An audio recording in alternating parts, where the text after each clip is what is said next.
অবিলম্বে প্রকাশ্যে মৃত্যুদণ্ড কার্যকর করতে হবে।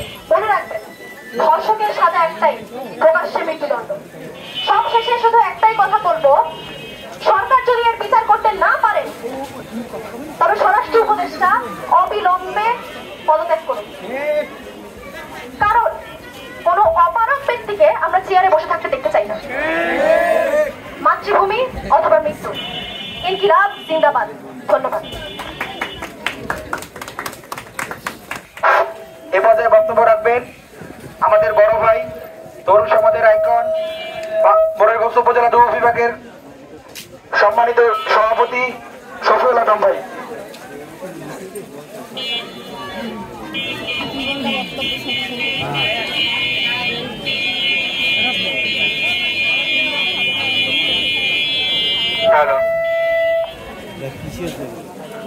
আউযুবিল্লাহি মিনাশ শাইতানির রাজিম।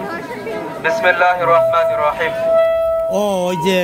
দেশব্যাপী চলমান ধর্ষণের বিরুদ্ধে এবং দ্রুত সময়ের মধ্যে ধর্ষকের সর্বোচ্চ শাস্তি মৃত্যুদণ্ড কার্যকর করার দাবিতে বৈষম্য বিরোধী ছাত্র আন্দোলন মোরগঞ্জ উপজেলা শাখা কর্তৃক আয়োজিত আজকের এই বিক্ষোভ মিছিল পরবর্তী সমাবেশে উপস্থিত প্রিয় শিক্ষার্থী ভাই বোনেরা, আসসালামু আলাইকুম ওয়া রাহমাতুল্লাহি ওয়া বারাকাতুহু।